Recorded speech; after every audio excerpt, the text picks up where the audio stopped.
Hello champions, welcome to origin. मेरा नाम Prince Kumar है और आप सभी का ओरिजिन में बहुत बहुत स्वागत है। इस वीडियो लेक्चर के थ्रू हम एक नया टॉपिक शुरू करने जा रहे हैं जिसका नाम है urban rural and poor rich divide. यानी कि बेसिकली हम लोग इस टॉपिक में ये पढ़ने वाले हैं कि हेल्थ का शहर में और गाँव में क्या प्रभाव पड़ता है। इसके साथ ही साथ हम लोग ये भी पढ़ेंगे कि हेल्थ का गरीब और अमीर के बीच में क्या प्रभाव पड़ता है, क्या परिणाम निकल के सामने आता है। इसी के बारे में हम लोग आज पढ़ने जा रहे हैं। ठीक है, तो सबसे पहला पॉइंट यहाँ पे लिखा हुआ है 70% of India's population lives in rural areas but only 1/5 of its hospitals including private hospitals are located in rural areas। देखिए, भारत के पॉपुलेशन का यदि हम लोग बात करें तो 70% पॉपुलेशन भारत का वो गाँवों में रहता है।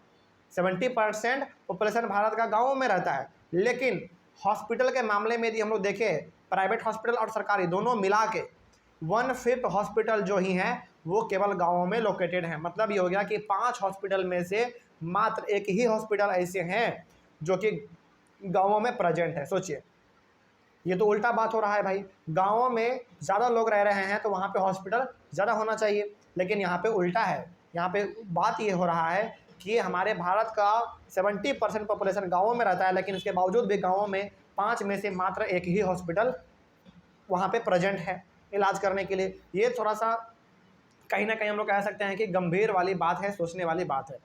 आगे बढ़ते हैं। Out of 6.3 lakh beds in government hospitals only 30% are available in rural areas. Bharat में भी फिलहाल जो है 6.3 लाख बेड हैं हॉस्पिटल में।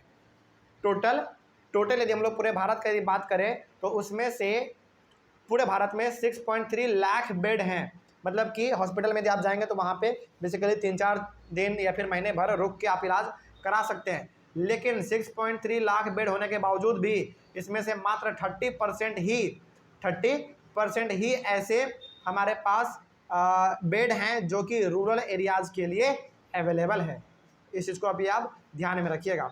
देखिए, यहाँ पे साफ लिखा हुआ था out of 6.3 lakh beds in government hospital only 30% are available in rural areas.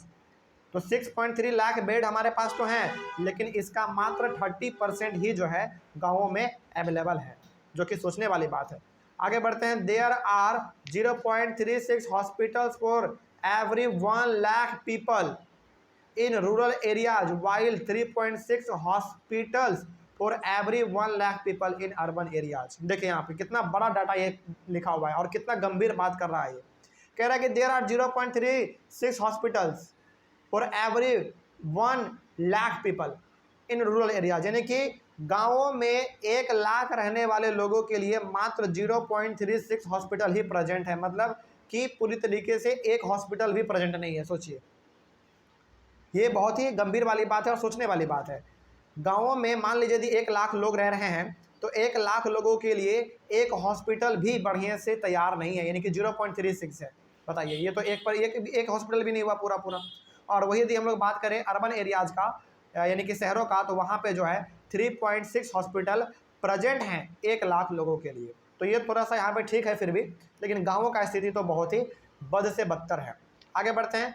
The PHCs located in rural areas do not offer x-ray और ब्लड टेस्टिंग फैसिलिटी। देखिए, गाँवों में ना प्राइमरी हेल्थ सेंटर होते हैं, बिल्कुल होते हैं। हमने पिछले कुछ क्लासों में पढ़ा भी है कि लगभग हर एक गाँव में जो है सरकार ये कोशिश कर रही है और बहुत हद तक सरकार इस मायने में सक्सेसफुल भी रहे हैं कि लगभग हर एक गाँव में प्राइमरी हेल्थ सेंटर जो है खोला जा रहा है और खोला भी गया है और आगे आने वाले समय में और खोला जाएगा।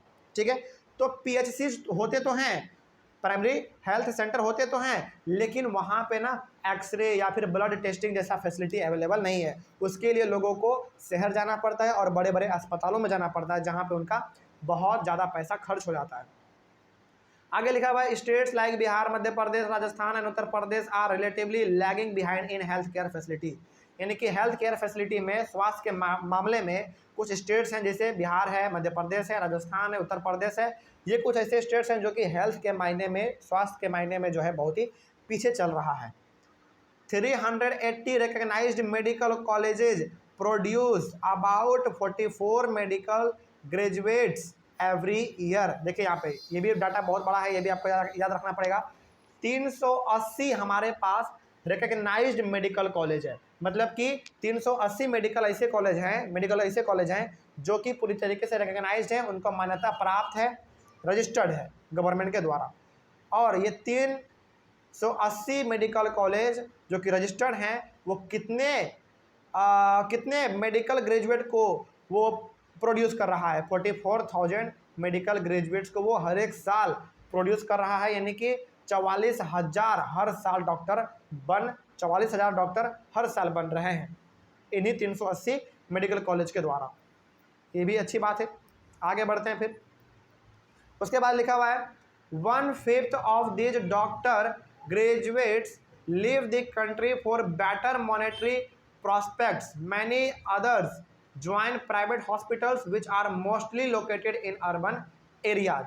तो यहाँ पे जो है ना 1/5 यानी कि 5 में से 1 डॉक्टर जो है पूरी तरीके से अपने कंट्री को छोड़ देते हैं, यानी कि उन्होंने जो डॉक्टरी का पढ़ाई करा है अपने भारत में उस चीज़ को वो छोड़ देते हैं हमारे भारत में और वो जाके विदेश में अपना डॉक्टरी करते हैं।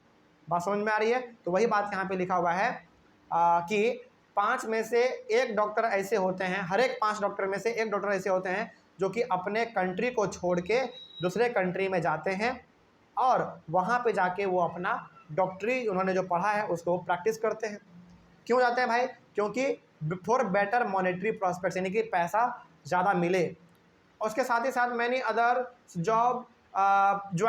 अदर्स ज्वाइन प्राइवेट हॉस्पिटल, और बहुत सारे हमारे मेडिकल के स्टूडेंट तो ऐसे हैं जो कि प्राइवेट हॉस्पिटल को ज्वाइन कर लेते हैं, which are mostly located in urban area, जो कि प्राइवेट हॉस्पिटल अधिकतर शहरों में देखने को मिलते हैं। ठीक है, आगे बढ़ते हैं। In India 20% poorest living in both urban and rural areas spend 12% of their income on health care which they rich spend only 2%। देखिए यहाँ पे लिखा हुआ है कि हमारे भारत में 20% पुअरेस्ट यानी कि जो गरीब लोग हैं वो गांव और शहर दोनों जगह रहते हैं, यानी कि हमारे भारत में 20% ऐसे गरीब लोग हैं जो कि शहर में भी और गांव में भी रहते हैं, और वो 20% गरीब लोग जो हैं अपने ऊपर, यानी कि यदि उनको कोई बीमारी हो जाता है तो उनके ऊपर वो 12% अपने पैसे का खर्च करते हैं, यानी कि अपने आपको इलाज करवाने के लिए अपने पैसे का 12% अपने ऊपर खर्च करते हैं। उस जहाँ जो अमीर लोग हैं वो मात्र अपने पैसे का 2% ही खर्च करते हैं इलाज करवाने में। इसका मतलब ये हो गया कि गरीब लोग जो है ज़्यादा बीमार पड़ रहे हैं, इसीलिए उनको ज़्यादा पैसा खर्च करना पड़ रहा है ना। अच्छा, सवाल ये भी हो सकता है कि गरीब लोग इतना ज़्यादा बीमार क्यों पड़ रहे हैं? तो जवाब यह है कि हो सकता है कि गरीब है तो भाई उनको प्रॉपर खाना नहीं मिल पा रहा हो, हेल्थ फैसिलिटी ना मिल पा रहा हो, प्रॉपर यानी कि साफ़ सुथरा पानी नहीं मिल पा रहा हो, जिसकी वजह से वो लोग बीमार ज़्यादा पड़ रहे हैं। तो ये हमारा थोड़ा बहुत स्थिति जो है वो गंभीर वाला है, सोचने वाली बात है यहाँ पे। आई होप आपको ये टॉपिक समझ में आ गया होगा। अगले वाले क्लास में हमारा टॉपिक होगा वुमेन्स हेल्थ के बारे में, ठीक ना। चलिए मिलते हैं अगले वाले क्लास में। Thank you very much and have a nice day.